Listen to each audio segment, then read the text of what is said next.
I'm so excited to see what you all have achieved in the last few years. Your growth has been incredible, and I'm grateful for all of your hard work and sacrifice. A lot of that growth has been brought about by new people coming into the business to take advantage of our generous marketing plan and effective product line. So I thought I would take just a moment of your time to share with you a little bit about where Forever came from and where Forever is going. I've heard people describe this as our culture, but I think it's simply who we are. Several decades ago, I was an executive for a real estate development company called Del Webb. And at that time, there was a lot of excitement about a new business concept. And like many of my colleagues and friends, I went along to a business opportunity meeting and listened to a presentation about multi-level marketing. I immediately fell in love with the concept that people would be motivated to help each other and be able to make a living doing so. It's a beautiful thing when you think about it.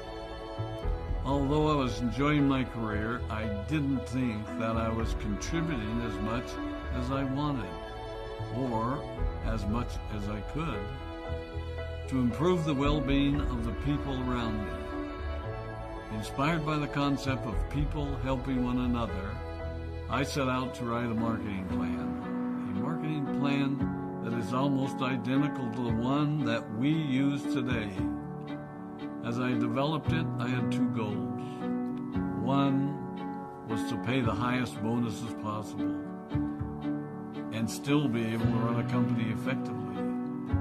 Two, to build a plan that would motivate and encourage people to keep working.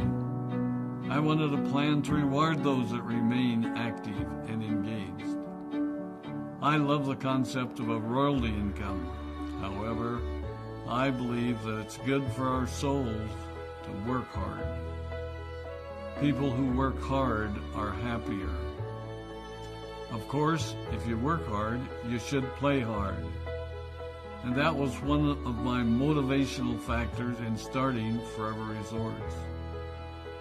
It was to give people the opportunity to spend time with their loved ones and experience the wonder of nature.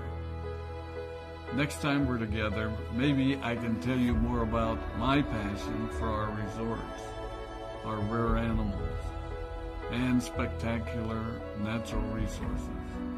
So, with the marketing plan prepared, I needed to find a product. And we searched around and looked at different opportunities. I was passionate about finding something that was effective, consumable, and that we knew would not be a fad. During my search, I met a group of doctors who had developed a method of stabilizing aloe vera. They convinced me of its efficacy, and we began testing the product, and were amazed by the results. We were in business.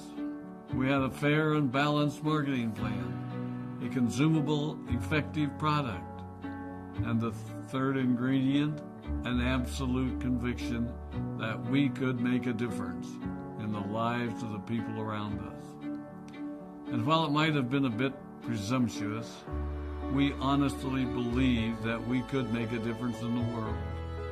We put in generous return policies, customer service incentives, and began to build this business based on the principle of being nice to one another and helping others.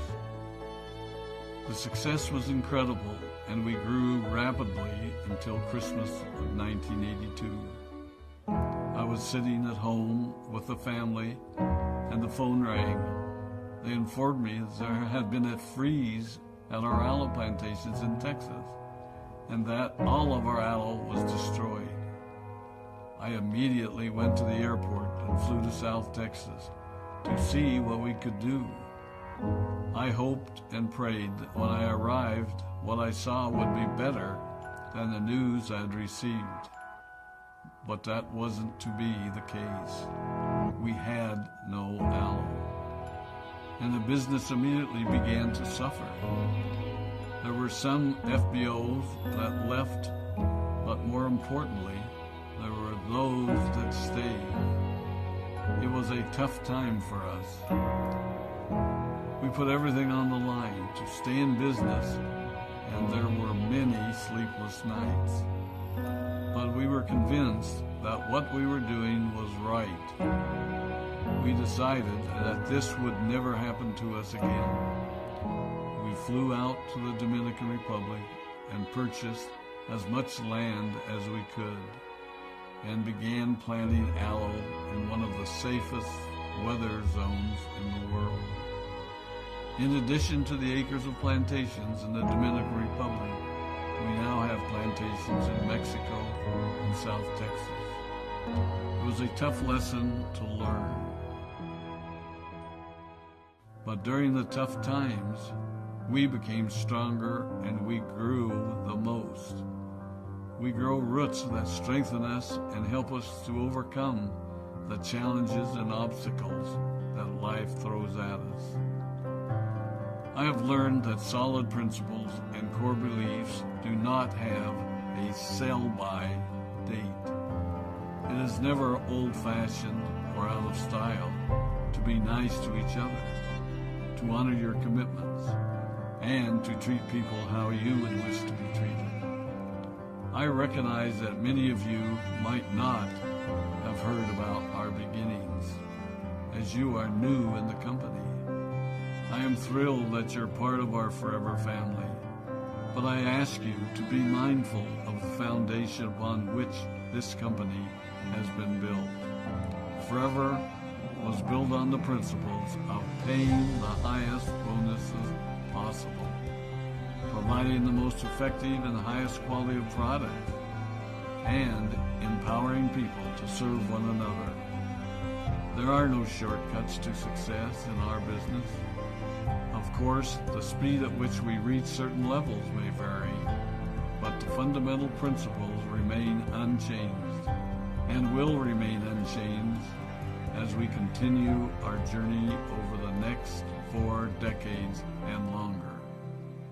There will be times when a pathway will open up to you that will tempt you to take a shortcut, to buy a little more product than you may need, to make a purchase in someone else's name, or other ways in which we are tempted to give up what we want most for what we want now.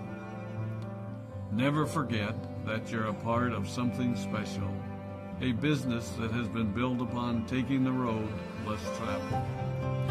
It may not be as fast and as shiny as you might want it to be, but take it from me, the road less traveled is more rich, more wonderful, more fulfilling, and more lasting than you can ever imagine. We love you, we appreciate you, we are proud of you. My name is Rex Vaughn, and I am